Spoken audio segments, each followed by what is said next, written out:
Tobago is one of the Caribbean's islands with a fascinating history, shaped by the many indigenous groups who settled there under the centuries of European colonization. In celebration of Tobago Day, historian Dr. Rita Pemberton engaged both students and adults in an insightful forum yesterday titled History and Heritage, where she shared her expertise and deep knowledge of Tobago's diverse and rich historical legacy. Reporter Joeshel Dann has the details. Late 15th to 19th century, European powers fought for control of Tobago, which changed hands 33 times. Historian Dr. Rita Pemberton sees this as a reminder of colonialism's exploitation, arguing that these power struggles led to the subjugation of indigenous peoples and irreversible environmental destruction. Now, one thing about the history of Tobago that we tend to throw out as something that you could boast about, we have been changed hands 33 times, and it was not because they loved us.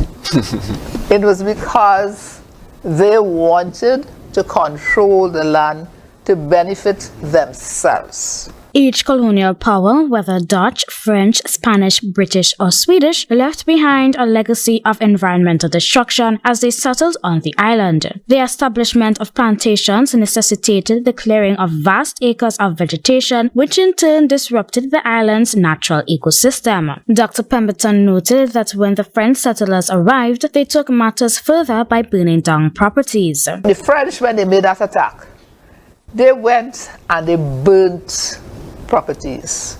They burned down estates, set fire. Right? So that is a second kind. The first was just cut down everything, now you're burning.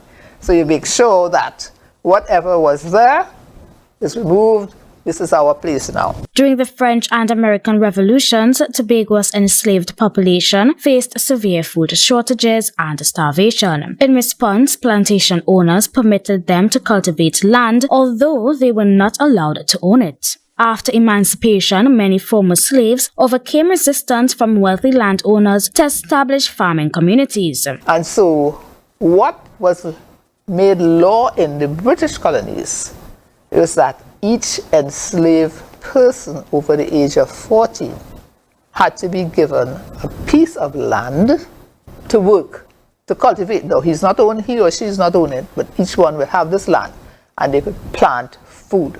Dr. Pemberton also discussed the long-lasting impacts of slavery, highlighting how beauty standards degrading Afrocentric features have fostered a sense of inferiority among African descendants. Citing Bob Marley's Emancipate Yourselves from Mental Slavery, she emphasized how these beliefs still affect self-perception. She also stressed the importance of preserving Africa's cultural heritage by speaking with elders in our communities. And we need to go back.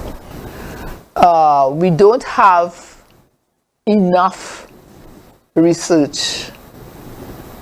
And research is not going and looking at any books, Speaking to the older folks. Let them tell you how things used to be. That is history. Joeshel Dann, Tobago Updates, Television News.